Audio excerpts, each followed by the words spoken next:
bendición para su vida. Con ustedes, la Iglesia Monte de Sión.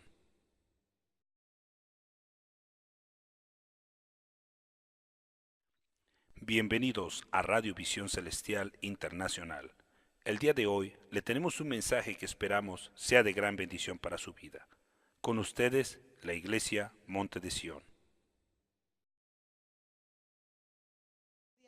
Sobre el libro de los Proverbios, vamos a estar en el capítulo 29 y el capítulo 30 de los Proverbios. Y el capítulo 29 hay mucha seguridad de que fue escrito por Salomón. El capítulo 30 pues se le adjudica a un hombre llamado Agur, que no se sabe exactamente quién es, pero él mismo se identifica en ese capítulo y se le adjudica a él, como que se lo escribe a dos de sus discípulos. Y el tema de la lección de esta noche es el valor de una vida equilibrada. Y cuando ustedes escuchan la palabra equilibrada, ¿qué les hace pensar a ustedes en la palabra equilibrada? Balanceada. Balanceada. Quiere decir que nosotros los cristianos hemos sido llamados para vivir una vida balanceada. Ahora, ¿qué significa balanceado? No me vayan a decir que equilibrado, ¿ok?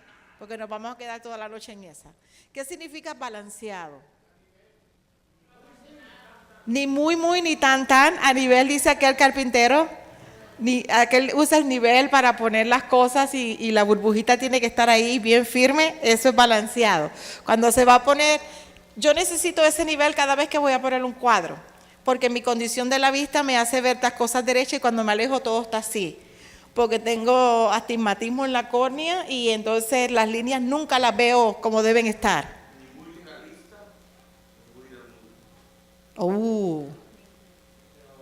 Ahí no se lo voy a tomar. Porque cuando me dice legalista, ¿qué quiere decir usted? Muy estricto, conservador. Ok, entonces esa parte sí la voy a tomar, pero la otra parte no. La del mundo no, porque entonces estaríamos tibios y no podemos ser tibios. Cada cosa proporcionada. Hermano Salvador, ¿qué piensa usted en una vida balanceada?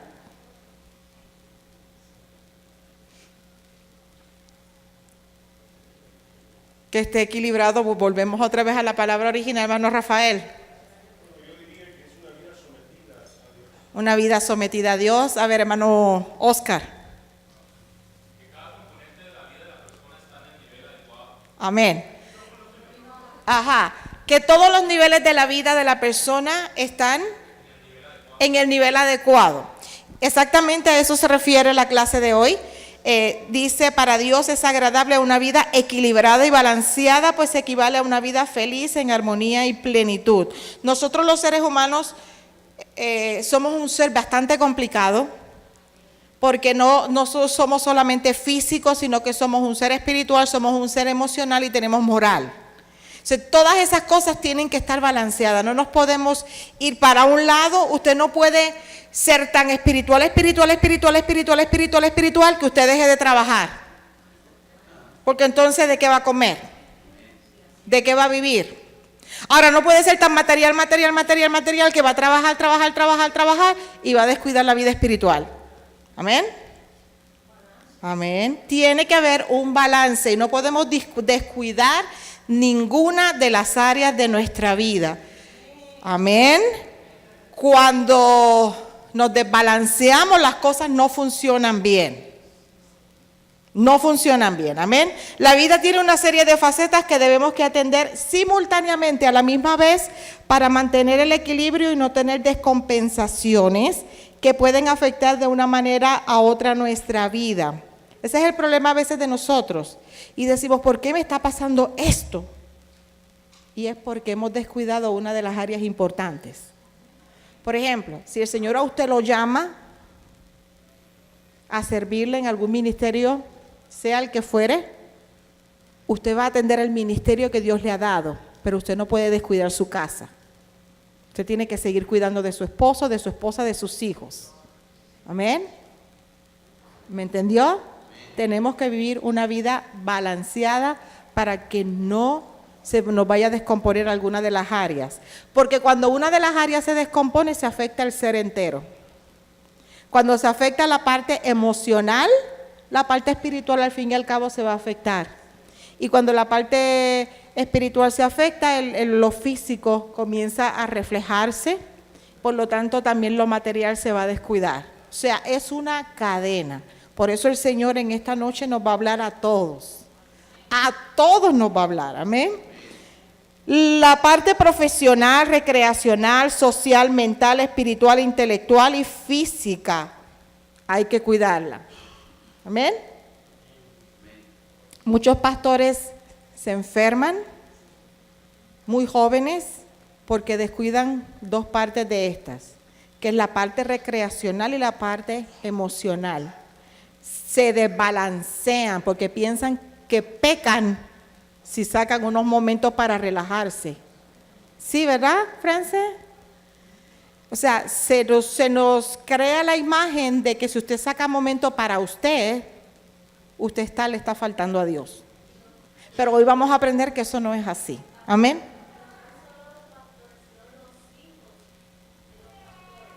Bueno, aquí viene una que ya empezó, se le abrió una herida, vamos a ver. No tan solo los pastores, sino los hijos. Cuando los pastores se dedican solamente a la iglesia, descuidan su familia. Y a veces, lo digo no por mi experiencia, porque mi mamá es pastora hace poco, pero mis tíos, sus hijos todos están en el mundo, porque ya no quieren saber de la iglesia, porque su papá para ellos nunca estaba para la iglesia, pero para ellos no. Eso es un desbalance. Y todos podemos caer en el error de desbalancearnos en algún momento. Pero lo bueno que la palabra es tan hermosa que la palabra nos habla para todos los aspectos de nuestra vida. Amén. Y en esta noche vamos a ver que los comportamientos erróneos suceden porque descuidamos ciertas áreas y enfatizamos otras. Todo el libro de Proverbios procura, ¿qué es lo que procura? Orientarnos para que nosotros cultivemos nuestras virtudes. Nos vamos a detener en 2 capítulos que proporcionan instrucciones prácticas para el desarrollo de una vida equilibrada. El capítulo 29, ya les dije, no hay duda de que fue escrito por Salomón, pero el capítulo 30 se le adjudica a Agur. Y yo le voy a pedir que estemos en pie, porque yo sé que vamos a tocar algunos puntos delicados, algunos puntos que se pueden abrir cicatrices, y pues queremos todos crecer, que el Señor nos hable, edificarnos en esta noche. Amén. Padre del cielo, yo te doy gracias, Señor, porque una vez más tú me das este privilegio de hablar tu palabra.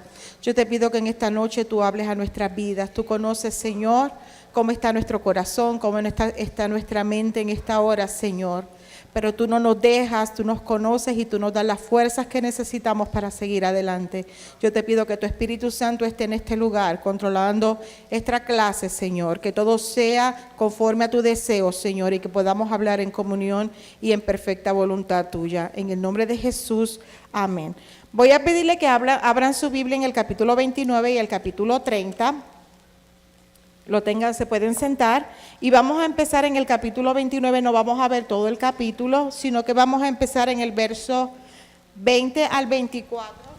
Tengo unos papelitos por aquí porque tuve que resumir yo misma para mí.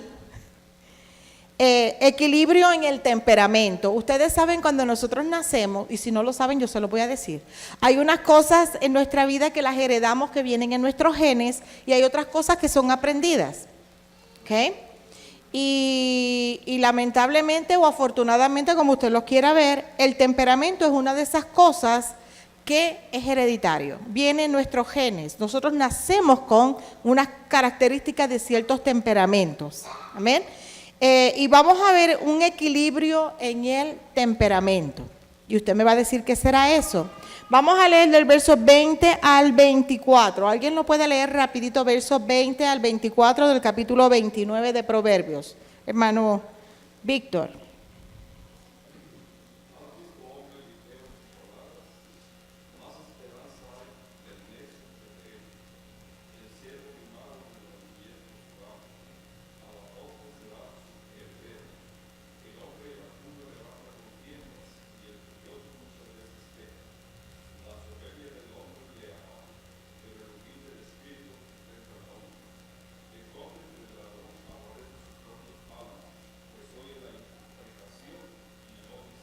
Amén, hasta ahí. Gracias, hermano Víctor. Bueno, ahí nos comienza a hablar, el proverbista está describiendo algunos temperamentos que quizás usted ha escuchado alguna vez, que quizás usted conoce de esas características y usted piensa que uno de esos temperamentos es mejor y que ese es el que usted quiere ser porque ese es el bonito, ese es el que yo tengo que tener. Y todo el mundo quiere ser de cierto temperamento. Pero le voy a decir que nadie, ninguna persona en esta tierra tiene un solo temperamento, tiene combinación de temperamentos. Amén. Entonces, vamos a ver la fortaleza en los temperamentos. Dios nos creó con diferentes temperamentos. Qué bueno que nos hizo diferentes, porque si no sería bien aburrido. Amén. Si todos fuéramos pacíficos, sería bien aburrido la cosa y yo creo que casi no se haría nada en esta tierra. Y si todos fuéramos bien alterados, entonces nos comeríamos. ¿Ok? Tiene que haber, hasta en la naturaleza misma nos dice que tiene que haber un balance hasta en eso. Amén. Dios nos creó con diferentes temperamentos y no existen seres humanos en el que predomine un solo temperamento. Somos una combinación de temperamentos y usted se puede empezar a analizar. No me diga a mí que yo más o menos puedo ver qué temperamento tiene cada uno. Tenemos combinación de temperamentos, aunque uno de ellos sobresale más que el otro. ¿Okay? Los temperamentos más aceptados por los psicólogos, hay 4 temperamentos que los psicólogos le han puesto nombre. Algunos suenan bonitos y otros suenan bien feos los nombres, pero nada tiene que ver el nombre con lo que es. ¿Okay? Y usted va a empezar a identificarse y usted va a empezar a identificar personajes de la Biblia que usted ha escuchado de ellos, qué tipo de temperamento tenía cada uno. Por ejemplo, el primer temperamento son los sanguíneos. ¿Eso cómo suena? Sangrón, sanguinario,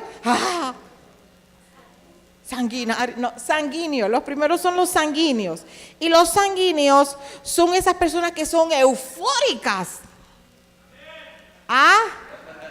Si conocen a alguno, no lo digan. Eufóricos, esas personas bien alegres, esas personas que son muy comunicativos. ¿Conocen ustedes a alguien con esas características? Conocen a alguien con esas características, pero no digan nombre, ¿ok? Solamente díganme que sí, ¿verdad? No diga, Lourdes, ¿conoces a alguien con esas características? ¿A muchos? Ok. No digan el nombre del pastor, por favor. No digan el nombre del pastor, por favor. Ok, entonces, estos sanguíneos son eufóricos, alegres, comunicativos, pero tienen un problema. Tienen un problema que así como son alegres y son eufóricos y son bien comunicativos, son propensos a desplomarse ante situaciones adversas.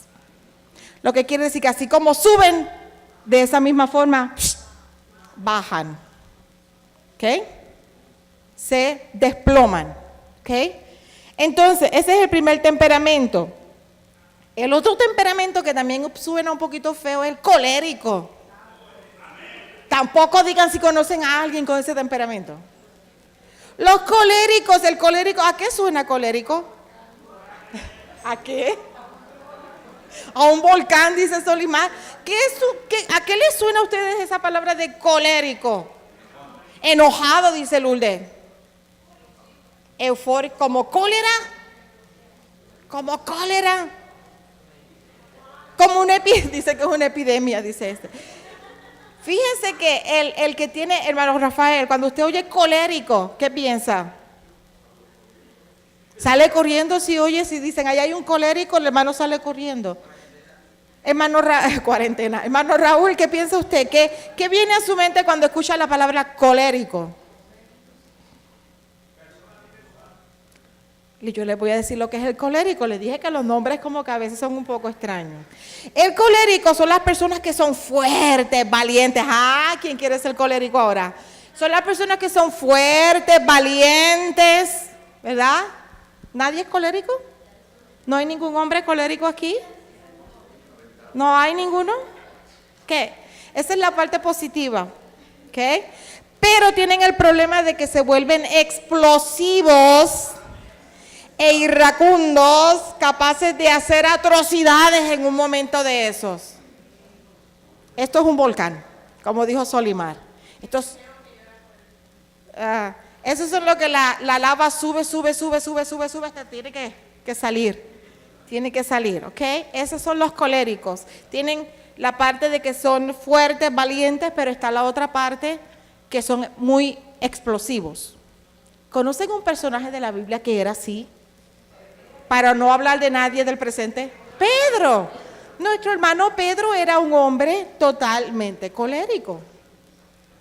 Él siempre estaba dispuesto, ¿verdad? Metiendo la pata, pero ahí va.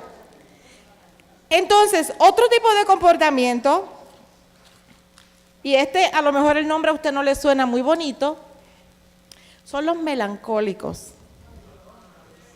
A los llorones, dice Iri. ¿Qué le suena a usted melancólico? Las mujeres. Entonces, ¿pero qué quieren decir ustedes con eso? Melancólico. Sensible. Son llorones. ¿Qué más? ¿Débiles, piensas tú? ¿Qué más piensan ustedes cuando se habla de una persona melancólica? ¿No oigo atrás? ¿Qué? ¿Dramáticos? No, melancólicos. Los melancólicos son inteligentes, para que agarren. Meditativos, les gusta meditar mucho. Son virtuosos, son discretos. ¿No les gustaría a ustedes ser melancólicos? ¿No les gustaría ser melancólicos, ser personas discretas, personas virtuosas, personas inteligentes? ¿Ah? Tienen un problema y es que se apartan de todos y viven una vida retraída e introvertida. ¿Ok? No tienen que ser ermitaños, pueden estar en medio de la gente, pero a la misma vez son autistas, viven en su propio mundo. No. ¿Ah? Viven una vida retraída e introvertida. Introvertido quiere decir que no expresan, sino que todo lo guardan, todo lo callan. ¿Okay? Y el otro temperamento que tenemos, que sé que este le va a gustar menos todavía, el flemático, porque suena como a flema. El flemático, usted piensa en la gripe rápido, pero no tiene nada que ver con gripe. El flemático son personas muy estables y firmes. ¿Ok? Pero se distinguen por ser personas indiferentes, fríos y apáticos. Esos son los que se les resbala todo. Esos son los que se les resbala todo, como que tienen aceite. Que los están insultando y a mí qué me importa. Allá él. Ven a alguien que está sufriendo al lado de ellos, que se vaya a trabajar. O sea, son personas que no tienen sensibilidad. O sea, no personas, sino este tipo de temperamento. Ya dijimos que nadie tiene un solo temperamento, sino que todos tenemos combinación de temperamentos. Ay. Entonces, así es como los psicólogos han dividido los temperamentos. Ya usted sabe de cuál de ustedes usted es. Los temperamentos tienen sus áreas fuertes, pero también tienen sus áreas débiles. Por ejemplo, en este proverbio comenzamos a leer, ¿has visto hombre ligero en sus palabras? ¿Qué quiere decir un hombre ligero en sus palabras? Este no tiene colador ni cernidor. Este, como viene el pensamiento, lo suelta. Sin colar, sin analizar, sin pensar las consecuencias. O sea, tiene una combinación de increíble. En Puerto Rico se dice combinación de boca y pata, porque habla y mete la pata, pero no le importa porque no lo piensa. O sea, es que en realidad es un temperamento, ¿me entiende? Y en la Biblia yo puedo asociar a Pedro con este temperamento. Yo lo escribí aquí, Pedro, porque saben que Jesús lo regañaba, porque Pedro pensaba, le venía un pensamiento y lo tiraba. Y no analizaba lo que el Señor iba a pensar de lo que él iba a decir. pero como la Biblia tiene para que nosotros aprendamos. Amén. Entonces, el hombre ligero en sus palabras es el que habla sin pensar, primero que lo que dice puede tener repercusiones para los demás, sin pensar en las repercusiones o los resultados. Habla empujado por las emociones agitadas del momento, sin pensar que deberá arrepentirse después. Pero a estas personas nunca les da úlcera. Nunca les da una úlcera estomacal. Porque ellos sueltan todo y descargan todo y allá el que lo recibió. ¿Ok? Este es el... Hermano Oscar se ríe, pero conocemos personas así. Aunque después diga, ay, lo siento, fue que lo dije en un momento de que no pensé. Pero ya el mal está hecho. ¿Ah? Pero si le duele, no es colérica. El colérico pide perdón porque se da cuenta que metió la pata. Pero ya se descargó y liberó su adrenalina y ya para qué, ya lo dije que voy a hacer, ok, ya lo dije. Y aunque digan recojo mis palabras, es difícil de recoger, porque ya eso se dispersó por todos lados, ok. Entonces, el consejo bíblico para los coléricos está en Santiago capítulo 1, versos 19 y 20, dice, vamos a ser prontos para oír y tardos para hablar. Hay que ser prontos para oír y tardos para hablar. ¿Sabían ustedes que desde que un niño nace se le enseña a hablar, pero no se le enseña a escuchar? Estoy seguro que Cintia está loca que la nena diga una palabra. Y se pasa hablándole y hablándole y hablándole para que la niña hable y repita. Pero nunca nadie te sentó a decirte, mira, mija, se escucha de esta manera. Te sientas en esta posición, abres las orejas así, cierras esta para que puedas oír y analizar acá el pensamiento, lo que te van a decir. ¿Cierto? Y la Biblia nos dice a nosotros que nosotros tenemos que aprender, porque para eso es el balance. Cuando el Señor viene, nos ayuda a nosotros a controlar esos temperamentos. Con ellos nacemos, pero el Señor viene a balancearnos. Y por eso la palabra dice que tenemos que ser prontos para oír y tardos para hablar. Amén. Entonces, el segundo, también en ese capítulo, en el verso, nos habla del hombre yo digo iracundo, no es iracundo. El hombre iracundo levanta contienda, así que es un hombre iracundo. ¿Un hombre qué? Violento. Ok, un hombre que prende de medio maniguetazo, o sea, bien rápido. ¿Por qué decimos hombre? Puede ser mujer también. Vamos a decir persona, una persona. Porque rápido dijimos hombre. No, la persona que se enoja fácilmente, ¿verdad? Que la mecha sube inmediatamente. Está señalado aquí en este proverbio. Hay quienes justifican su carácter iracundo porque consideran que genéticamente nacieron con el temperamento colérico. O sea, cuando empezamos a conocer estas 4 palabras, las usamos para excusarnos. Es que yo soy colérico. Es que yo soy colérica. No me pueden decir nada porque es que yo así nací, así soy. ¿Ok? Así me voy a quedar porque Dios me hizo así. Okay. Esa es en tu naturaleza carnal. Pero el ser espiritual, la persona espiritual, no podemos autojustificarnos detrás de decir de que yo tengo este temperamento. Yo tengo que decir, Señor, ayúdame a balancear este temperamento. Que usemos las partes positivas de porque el colérico es fuerte y es valiente, que el Señor nos ayude a ser fuertes y valientes.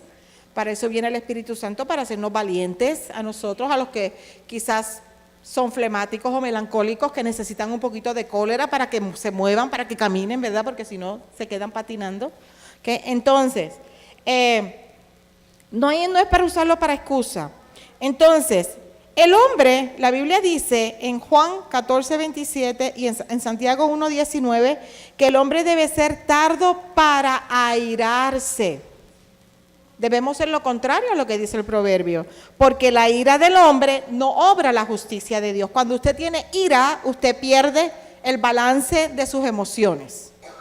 Yo no sé cuántos de ustedes alguna vez se han airado. No estoy hablando de un corajito normal, estoy hablando de ira. Cuando tú tienes ira, tú no miras, tú no ves.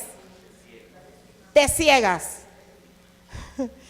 Puedes convertirte en una persona violenta, pero si no eres violento de que vayas a cometer agresión física, con tus palabras tratas de herir hasta lo más profundo del alma.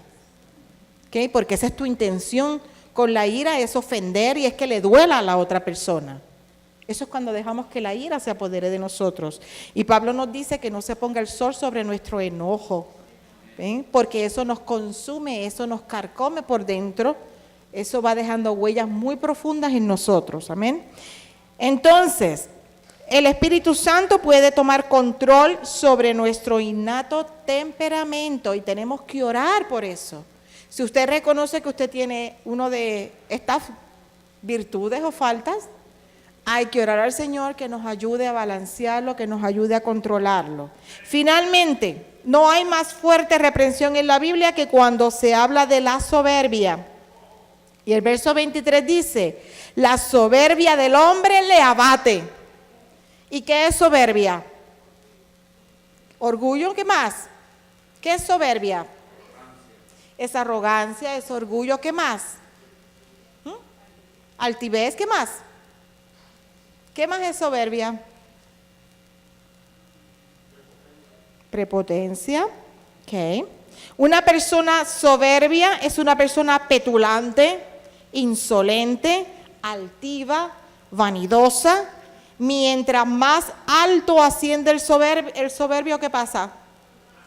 Más dura va a ser el golpe cuando venga la caída. Y cuando yo estudiaba esto, vino a mi mente un personaje de la Biblia que fue muy altivo, que fue muy petulante y su caída fue terrible. Nabucodonosor, exactamente. Nabucodonosor dijo, el imperio que yo construí, la gran Babilonia, y él se creía que él era lo máximo, él se creía que él era Dios. Y dice que la Biblia que llegó a comer hierba como una vaca, como por 7 años me parece, hasta que en su corazón reconoció a Jehová de los ejércitos. Entonces, lamentablemente, cuando una persona es soberbia, su caída duele. Mientras más alto está, más duro te va a doler cuando caigas al piso. No es lo mismo que yo me caiga de la silla como que me caiga del techo. ¿Okay? Entonces, en términos emocionales y espirituales es lo mismo. Una persona, mientras más alto asciende el soberbio, más fuerte será la caída. Por lo que el consejo para él será, humillaos pues bajo la poderosa mano de Dios, para que Él os exalte cuando fuere tiempo, y ahí es cuando ya se ha balanceado nuestra vida. Ahora, vamos a ver las debilidades de cada temperamento. Primera de Pedro 5:6. Vamos a leer los versos del 25 al 27. Dice, el temor del hombre pondrá lazo, mas el que confía en Jehová será exaltado. Muchos buscan el favor del príncipe, mas de Jehová viene el juicio de cada uno. Abominación es a los justos el hombre inicuo, y abominación es al impío el de caminos rectos. En estos versos vamos a ver que se inclina la balanza por los melancólicos. Y los melancólicos dijimos que son los inteligentes, los que meditan mucho, que son virtuosos, que son discretos. Yo podría decir que son humildes de espíritu. ¿Ok? Pudiera yo, por el comentarista lo que dice después, que son personas humildes. ¿Ok? Y es que los melancólicos puede ser que en algún momento se subestimen, o sea, que se crean que son menos de lo que realmente son. O sea, son tan humildes que piensan que todo el mundo está por encima de ellos, que todo el mundo es mejor, que todo el mundo está más capacitado, porque por ser introvertidos, por tener la característica de que se apartan, se separan de todos, eso puede comenzar a crear pensamientos en su cabeza de que ellos están por debajo de los demás. No es que sea siempre, pero puede ser. Entonces, él dice aquí que los melancólicos puede ser que se dejen humillar por los demás. Y esta parte no le va a gustar a nadie.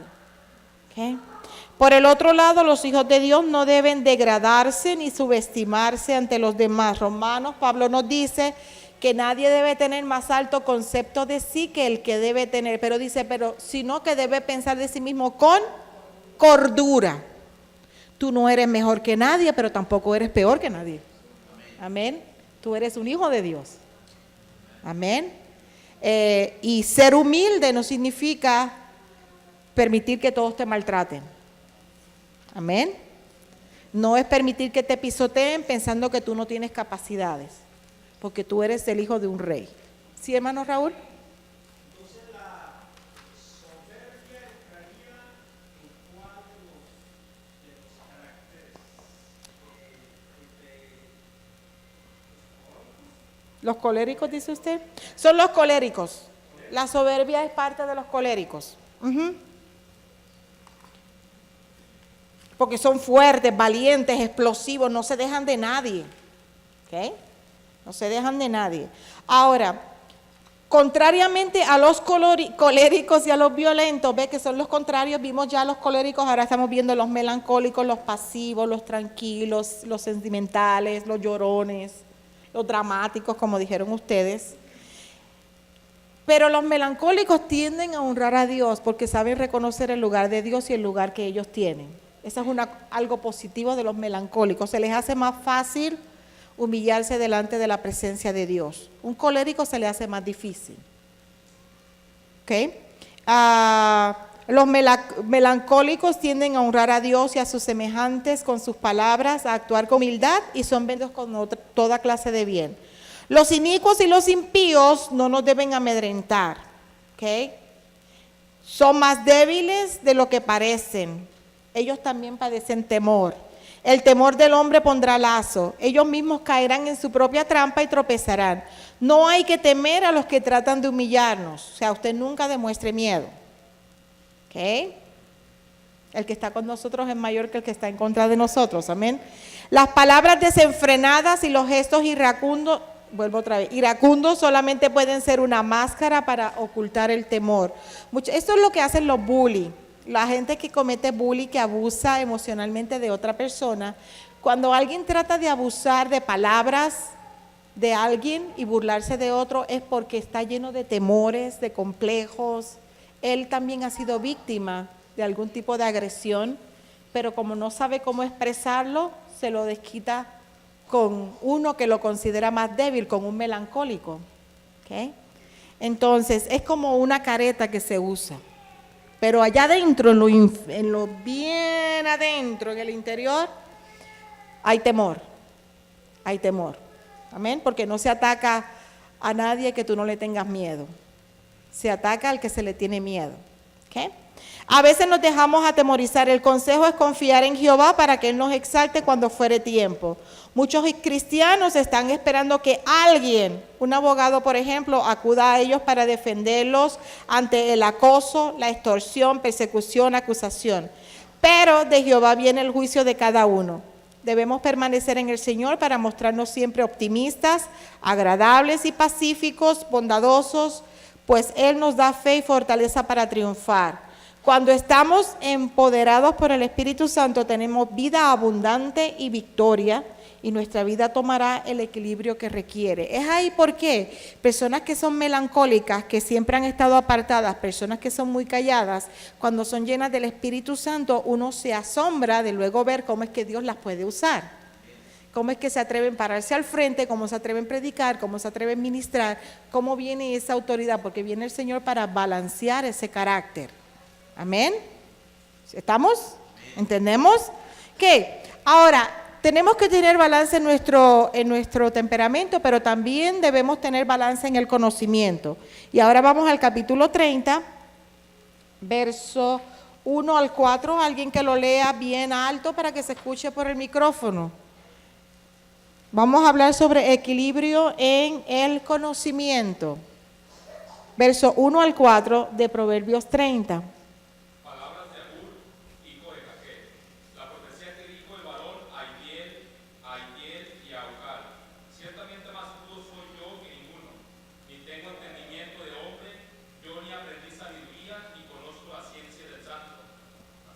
Hasta el 4. ¿Quién subió al cielo y descendió? ¿Quién encerró los vientos en sus puños? ¿Quién ató las aguas en un baño? ¿Quién afirmó todos los términos de la tierra? ¿Cuál es su nombre y el nombre de su hijo, si sabes? Ay, esto se me recuerda a otro pasaje de la Biblia. Esto me recuerda a otro pasaje de la Biblia. La persona que escribe estos proverbios, el tema que tiene esto es de la necedad a la sabiduría. Fíjense cómo debe haber un balance también en el conocimiento. Este hombre, Agur, él se declara a sí mismo rudo e ignorante ante la sabiduría y la ciencia de Dios. ¿Ok? Testifica que en un tiempo ni siquiera poseía conocimiento de hombre. Este pasaje nos puede mostrar cuán inflado puede estar el conocimiento humano, pero cuando se viene al Señor no hay más que aceptar que nuestro conocimiento humano no tiene la grandeza ni la profundidad y anchura que el conocimiento de Dios provee. Dígame quién en la Biblia, que era una persona muy inteligente, muy estudiada, muy preparada, cuando vino al Señor se dio cuenta que prácticamente no sabía nada. Hay dos. Yo había escrito Job, pero ahora leyéndolo aquí pensé en el apóstol Pablo, que él dice que todo lo que él sabía lo pone por estiércol. O sea, todo lo que yo había aprendido en la vida en realidad no era nada. Cuando una persona empieza a conocer a Dios a profundidad, realmente se va sintiendo cada vez más insignificante, como que no sabe nada. Cuando comparamos la sabiduría humana con la sabiduría de Dios, nos damos cuenta que no sabemos nada. Y Job, cuando Job, que Dios lo considera un hombre justo, y él mismo se lo presenta a Satanás para decir, no has considerado a mi siervo Job, no hay otro como él justo en la tierra, bla, bla, bla. Después que Job pasa la prueba tan grande que pasa, que perdió todo, perdió sus hijos, sus propiedades, hasta la mujer lo abandonó por un tiempo, perdió su salud, perdió todo el favor de sus amigos, porque sus amigos solamente, como pasa cuando alguien está en necesidad, empiezan a apuntar con el dedo y a señalar y a querer. Uno que se está rascando porque se le está cayendo la piel en pedazos y que vengan y te digan, confiesa tu pecado, confiesa tu pecado. O sea, no lo estaban ayudando tampoco. ¿Okay? Pero Job, cuando viene Dios, porque Job, él creía que él sabía mucho, que él conocía mucho de Dios. Humanamente era un hombre bueno. Humanamente era un hombre bueno, era un hombre justo. Pero cuando Dios se le presenta a Job y le dice, ¿dónde estabas tú cuando yo creé esto, cuando yo hice esto? ¿Verdad? Job se da cuenta que ante la sabiduría de Dios, él no sabía nada. Él no sabía nada. Y él dice, de oídas te había oído, mas ahora mis ojos te ven. Ahora empiezo a tener una luz de quién es el Dios al que yo le sirvo. Amén. Es como cuando usted antes creía que sabía mucho, quizás usted era un religioso que sabía mucho, pero porque esto no es de conocimiento, esto es de experiencia y de conocer a Dios profundamente. Hay gente que sabe mucho en las universidades y saben de la Biblia, pero no conocen a Dios. No saben, no han tenido una experiencia con Dios. El conocimiento no los va a salvar. De hecho, usted lo nota cuando hay arrogancia por el saber.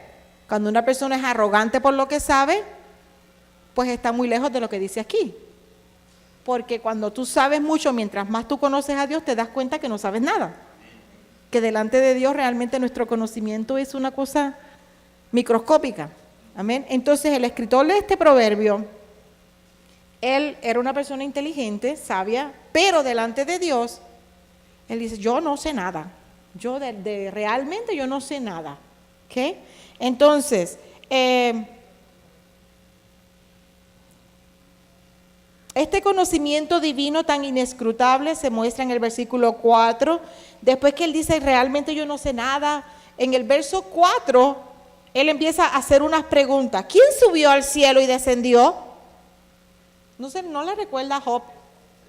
Cuando Dios hablaba con Job y eran las preguntas, ¿quién encerró los vientos en sus puños?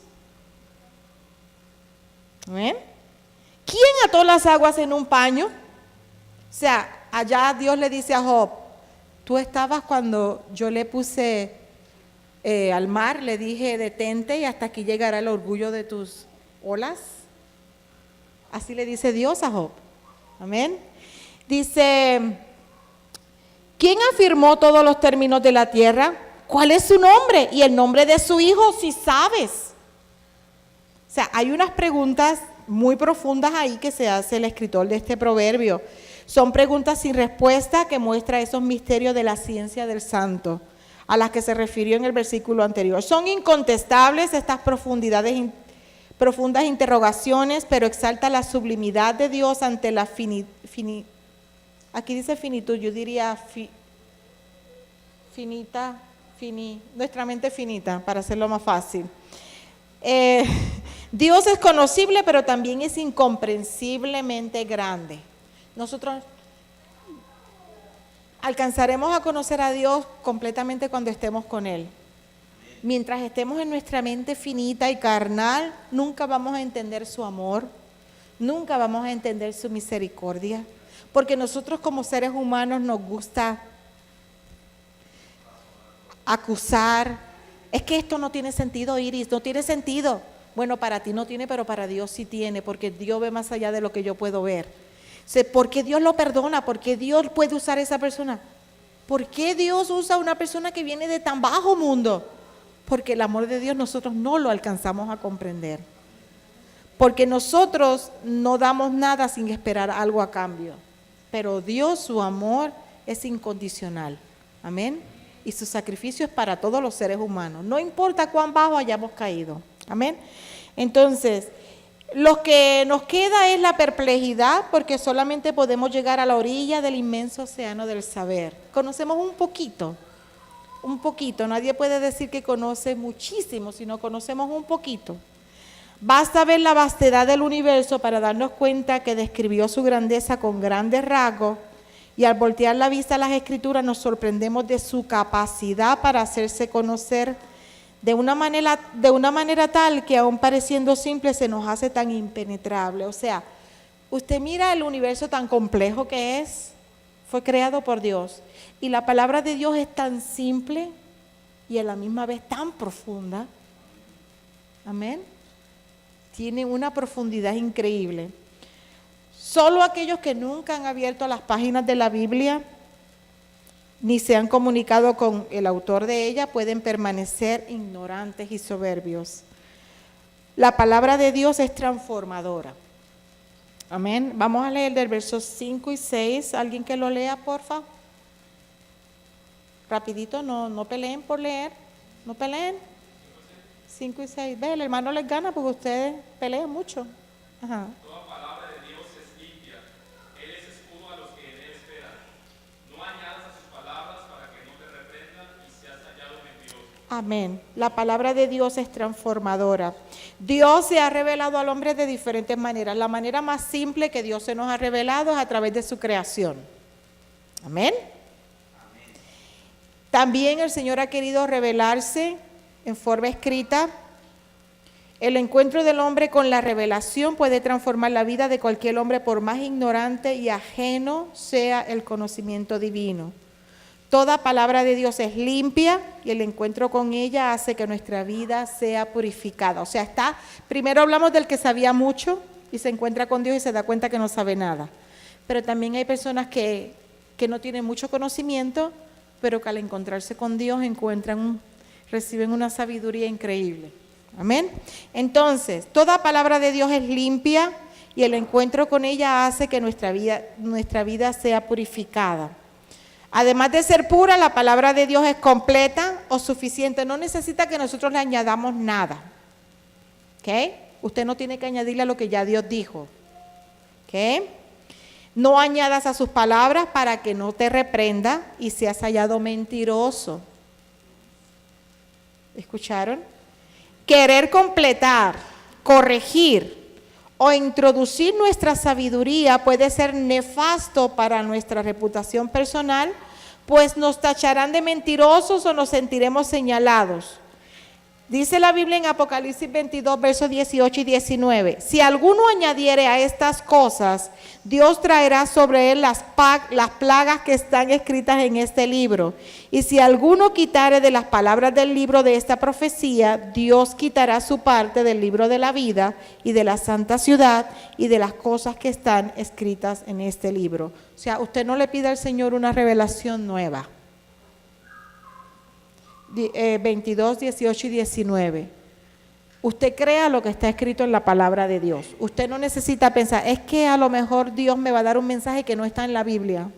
No, deséchelo. Porque Pablo dijo que si alguno te trae un mensaje, aunque sea un ángel, si alguno te trae un mensaje contrario a lo que ya está escrito, se ha llamado anatema.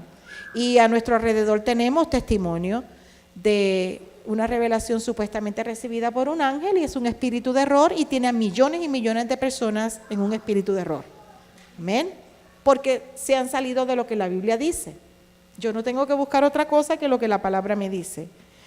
Dice Isaías 55:9, como son más altos los cielos que la tierra, así son mis caminos más altos que vuestros caminos y mis pensamientos más que vuestros pensamientos.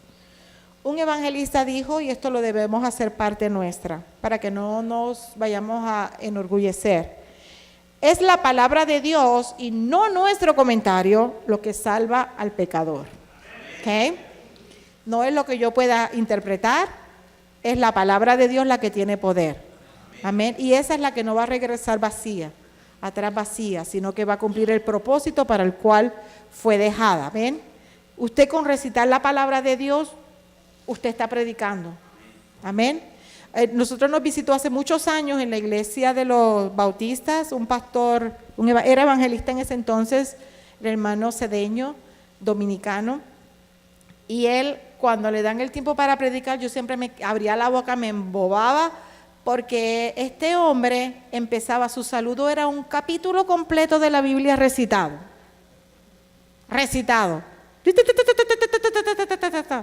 Eso es un mensaje completo, ya no hay que decir más nada. Amén. Por eso es que debemos procurar conocer la palabra de Dios, porque esa es la que tiene poder. No es porque yo lo dije, no es porque lo dijo el otro, es el poder que tiene la palabra. Amén. Ahora, vamos a ver equilibrio entre la riqueza y la pobreza. Y aquí le voy a dar un poquito más rápido. Capítulo 30, versos 7 y 8 al 9 dice, 2 cosas te he demandado. No me la niegues antes que muera. Vanidad y palabra mentirosa, aparta de mí. ¿Okay? No me des pobreza ni riqueza, manténme del pan necesario. Y el 9, no sea que me sacie y te niegue y diga, ¿quién es Jehová? O que siendo pobre, hurte y blasfeme el nombre de mi Dios. Entonces aquí hay un llamado a un equilibrio entre la riqueza y la pobreza. Muchas veces nosotros tenemos en nuestra mente un prejuicio de que los ricos no se pueden salvar. ¿Sí o no? Que un cristiano no puede ser rico. ¿Lo han pensado alguna vez? Gracias a Dios que no. ¿Qué?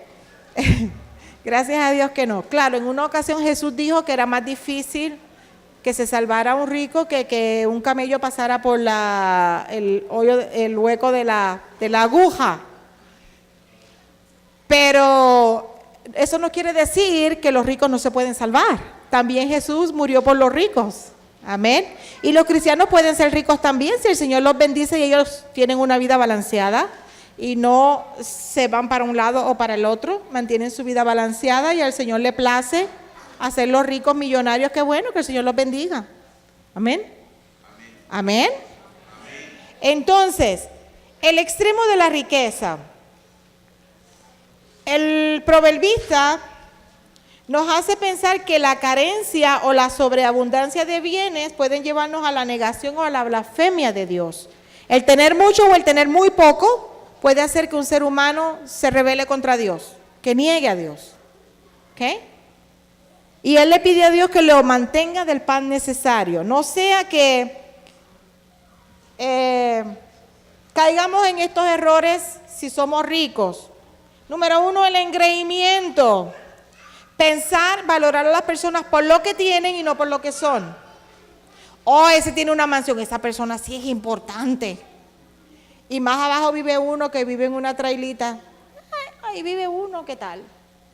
Las personas no se valoran por lo que tienen, sino por lo que son. Amén. Vuelvo y lo repito. No se valora a las personas por lo que tienen, sino por lo que son. Cualquiera que venga aquí tiene la oportunidad de conocer a Jesús y se puede sentar en cualquiera de las sillas que está aquí. Todas las sillas son iguales. Amén. Porque tenga, no lo vamos a buscar una silla especial que parezca un trono. No, se va a sentar en una de estas. Amén. Y si viene uno que no tiene, pues también se va a sentar en la misma silla. Amén.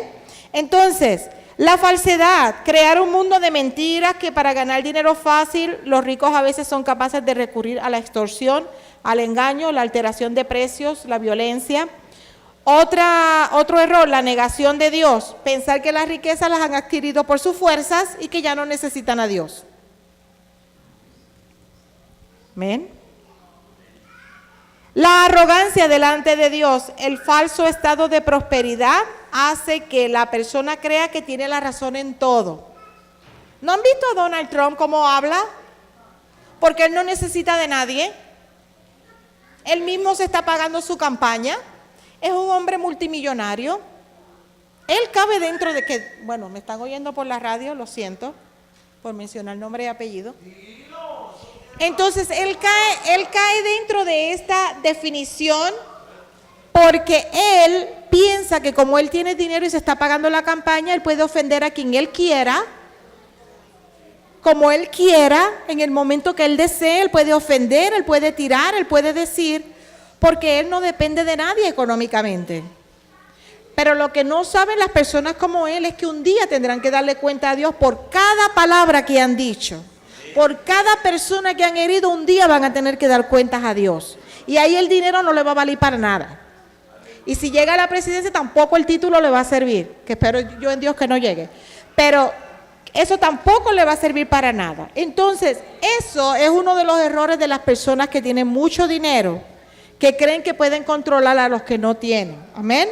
Entonces, hay personas que tienen mucho dinero y ridiculizan el evangelio y piensan que el evangelio es para los ignorantes, para los pobres, para los desventurados.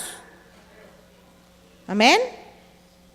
Pero ¿cuántos de ellos, por ejemplo, los que viven en Hollywood, que han vivido una vida despampanante y quizás alguien les ha predicado y ellos han despreciado a la persona melancólica, flemática que le ha ido a predicar porque quiere que se salve, lo han menospreciado, pero en algún momento le llega una enfermedad, le llega una soledad y entonces quizás se acordarán de aquella persona que un día les habló pero ya no la tienen cerca para buscarla. ¿Qué? Porque caras vemos, corazones no sabemos.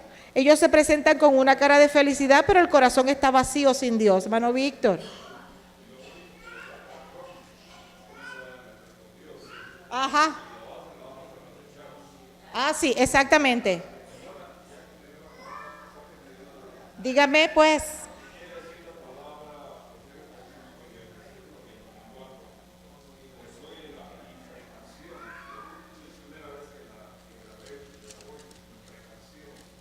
¿En qué capítulo 29? Ah, pues oye la imprecación y no dice nada. El cómplice del ladrón aborrece su propia alma. Pues oye la imprecación y no dice nada. Alguien que busque Google, imprecación, ¿qué quiere decir? Imprecación. Verso 24, Proverbio 29, 24. Inmediatamente el que lo encuentre se para y me dice, búsquelo, definición, para aclarar la duda. Amén.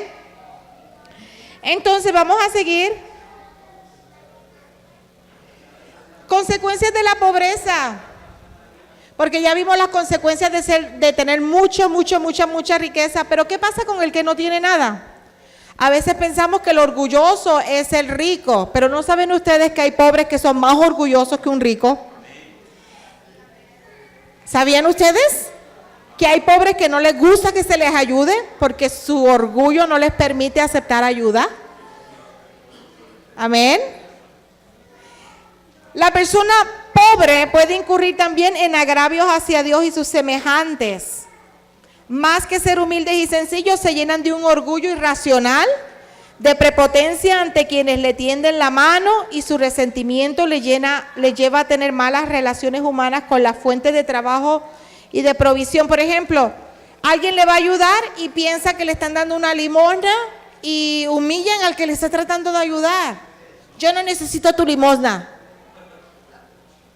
Eso es un orgullo irracional. Es un orgullo irracional. De hecho, espera, pastor. De hecho, y quiero que me escuchen. Cuando el Señor lo empieza a usar y usted lo invitan y a usted le dan una ofrenda en una iglesia, ahí hay una confusión de sentimientos. ¿Verdad que sí, Solimar? En el momento uno no quiere, uno dice, no la puedo aceptar, no la puedo aceptar. El orgullo humano te dice que no la aceptes porque te humillas cuando la aceptas. Pero la parte espiritual te dice, para que ellos sean bendecidos, acéptala. ¿Okay? Y esa es una de las cosas que uno tiene que vencer cuando comienzan a darte ofrenda y tú la recibes. No crean que es tan fácil. No se crea ustedes que uno dice, ay, qué bueno que me dieron ofrenda. Es una lucha interna porque todos tenemos esa parte de orgullo que se quiere salir. Siempre se quiere salir. Y tenemos que estarlo sometiendo. ¿Qué? Pastor. Era lo que iba a decir. No sé. No solo que quede claro que por la grandeza y la nobleza y lo hermoso de anunciar el Evangelio, en la tierra el trabajo más grande que se hace, el más grande es anunciar el Evangelio. Dios lo paga con la humillación de la dignidad del que lo hace. La humillación de la dignidad del que lo hace. O sea, el que anuncia el Evangelio, Dios le quiebra su dignidad, mandándolo a depender y a vivir y a sostenerse de lo que la gente les da. Si usted no está dispuesto a quebrar esa dignidad suya, porque uno quiere vivir del trabajo, no de lo que la gente da. Uno quiere vivir del trabajo. Uno no registra que predicar es un trabajo. El error más grande de una esposa de pastor es decirle a los hijos que su esposo es pastor y no trabaja. Eso es un error. Podría usar una palabra más pesada para eso, pero no la quiero usar. Es un error, si usted es esposa de pastor, que usted le siembre en la mente a los hijos suyos la idea de que su marido no trabaja porque es pastor. Su marido trabaja de pastor, no sea... Ajá. Trabaja de pastor. El pastorado es un trabajo como cortar caña y poner framing. Amén. Y peor, porque algunas veces se trabaja más duro en eso. Se trabaja con la mente, se trabaja con problemas, se lleva la carga, se hace un montón de... Usted le siembra a los hijos. No, es que papi no trabaja porque es pastor. Venga acá. Y el pastorado no es un trabajo. Es como el que dice, mi mujer no trabaja, en casa trabajo yo. No me diga que lavar la ropa y planchar y recoger y cocinar es una diversión. Su mujer no trabajará afuera, pero en la casa se le sobra el trabajo. Ella está en casa y no hace nada. ¿Quién dijo? ¿Me están entendiendo? Amén. Amén, pastor. Perdona, Gracias. pastora, pero es que hoy no es domingo. Ok, encontramos la definición de la palabra, ¿la tiene? Imprecación. Léala, hermano Víctor.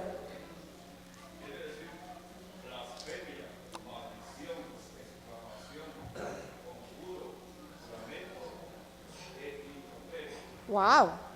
Que aquí dice palabra o expresión con la que se muestra deseo intenso, es como maldición. Un deseo inmenso de que reciba un mal o un daño a otra persona. Exactamente. Te pasa la Byron. Entonces, hermanos, Tenemos que tener una vida balanceada porque el que es muy pobre, muy pobre puede blasfemar a Dios porque no tiene nada. O puede llegar a ser un delincuente, usar otros medios para conseguir los medios para sostenerse. Y por eso entonces el proverbista nos enseña que nuestra oración debe ser que el Dios de toda misericordia y bondad nos provea lo suficiente para no tener que pensar en nada más.